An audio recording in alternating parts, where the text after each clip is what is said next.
Maude. Only for Sam. Okay, we did the joke. That hurt my kidneys. It's time for a Wednesday dose of nerd news. Maude and I are gonna go a little Nintendo crazy, so Sam, hit us with some comic shiz. Ow. In the world of comic book movie adaptations, I've got something that's cool and something that's not so cool. Actually, it's a little bit racially insensitive, but fun thing first, you know, because I don't want you guys feeling angry and guilty so early on in the video. DC's animated branch released the official trailer for the adaptation for The Killing Joke. We were treated to a teaser a few weeks ago, and to be honest, we're not seeing anything really new. Fans of the iconic comic were able to see almost perfect recreations from the panels of the Killing Joke graphic novel and some of the new additions to the story. Will this fit in with the DC animated universe that they've been building out? Well, I don't really know. I think the Joker may have actually died in Assault on Arkham, spoilers. I don't know if that matters, I don't know the goddamn rules. Things that I loved: voice actors from the original animated series, art styling, character design. Things that I'm worried about, nothing, because it's frickin' Bruce Timm.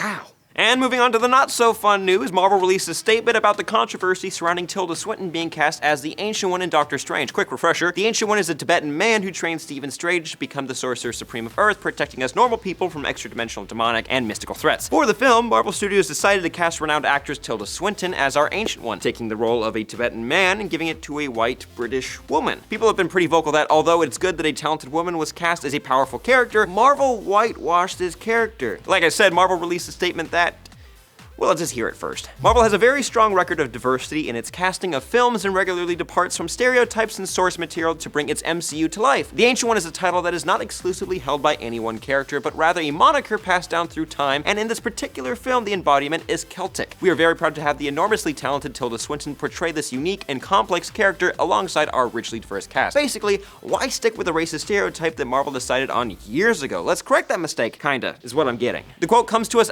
after Doctor Strange writer C. Robert Cargill stirred the pot by saying, and I'm paraphrasing, that Marvel doesn't need to get in the middle of the China-Tibet controversy and take a stand. If they did, they'd risk losing out on the second biggest market for films in the world. I don't know how I feel about that. More specifically, so I don't get killed in the comment section, Cargill stated, the Ancient One originates from Tibet. So if you acknowledge that Tibet is a place and that he's Tibetan, you risk alienating 1 billion people who think that's bullshit and risk the Chinese government going, hey, you know one of the biggest film-watching countries in the world? We're not gonna show your movie because you decided to get political. This whole thing is an extremely sensitive subject, and by deciding on making a Doctor Strange movie, Marvel had to know these things were gonna come up, and it's always kinda gonna be a lose-lose situation, but Cargill did not make this situation any better. Anyways, write your opinions in the comment section down below. It's gonna be awful down there. Maude.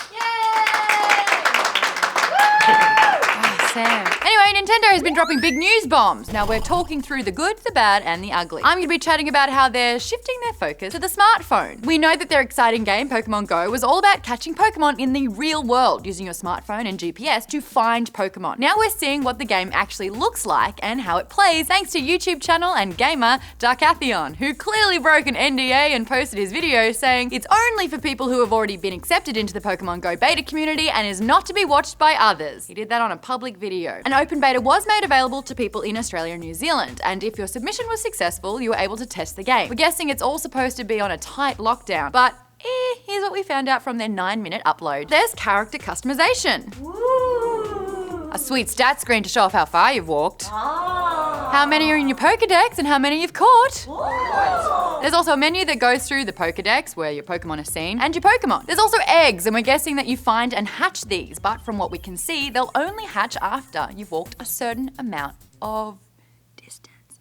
Ooh. Fitness goals, am I right? Ah. Pokemon. There are gyms located in certain areas in your map, and to compete, you must join one of 3 teams, either red, blue, or yellow, and should you win, that team will gain ownership of the gym, and you'll have to deposit a Pokemon of your own to hold the fort. Geodude, I choose you! Another cool feature is that you can use their animated map, or switch on your camera and you can use the real world in the background. Nintendo's probably going to remove this video really quickly, but honestly, I feel it's only doing them favors. Don't read those comments. And move over, Mitomo. This gang looks incredible. The only downside though, this will definitely ensure that people will be glued to their phones while walking around in public, which will inevitably be happening by the end of the year when the game is out on iPhone and Android. Now this isn't the only Nintendo game getting the smartphone treatment, or no. App versions of the hugely popular Fire Emblem and Animal Crossing will be available in the 3rd quarter of this year.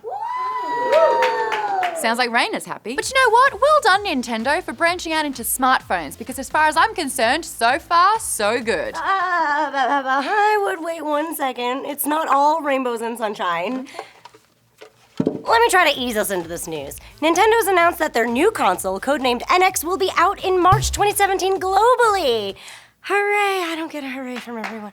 Thanks, man. Nintendo President Kishima Tatsumi wasn't able to give too much information, but did say that the NX isn't merely the successor to the handheld 3DS or stationary console Wii U. This will be hardware that's been made with a new way of thinking. I'd like to announce more particulars regarding its specs and how it works another time this year. But wait.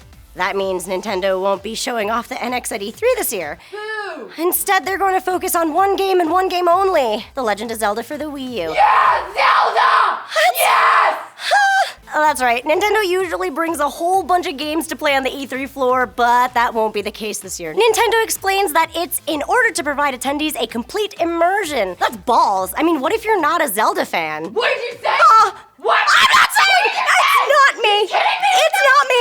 It's hypothetical. Okay, while Maude's already upset, I'll just lump this in. Even though Nintendo will focus fully and only on the new Legend of Zelda, it won't be available until 2017 alongside the NX. Zelda for life! Zelda for life! It's hard to say what's going on over at Nintendo. It seems to us like they're undergoing a huge overhaul for the better, but their numbers aren't looking so great. Nintendo's profits are down 61% this year, but let's put it into perspective a bit. 2014's fiscal year had powerful major titles like Pokemon Omega Ruby, Alpha Sapphire, and Smash Bros. For the 3DS and Wii U. That really brought in the sales, so it's all relative, and maybe it's not as bad as it seems, even though 61% is a really big number. I'm a Nintendork, so I'm gonna choose to be positive about it, and with things like Pokemon Go in the works, it's not looking so bad to me. So let us know below how you feel about Nintendo's strategy, and what do you think they mean when they say the NX will be a console that's made with a new way of thinking. That's it from us nerds. Don't forget to like the video and subscribe if you haven't already, and remember to hop on over to SourceFedNERD's Facebook page. Maude will be doing a live stream at 4 p.m. Pacific Standard Time. Yeah. Don't miss it, or she'll throw things at you. We'll see you tomorrow. Because the media always takes the side of women. Always. Always. Oh, it looks like we have a caller on the line. Brother, how do you feel about these whores spreading lies? Yeah, hi. Is this show serious, or are you trolling? Because not only do you come off super ignorant, but there's no way that 37 women would all lie about this to get attention. Oh, I'm gonna stop you right there, idiot. You clearly don't know how gay you sound. Yeah.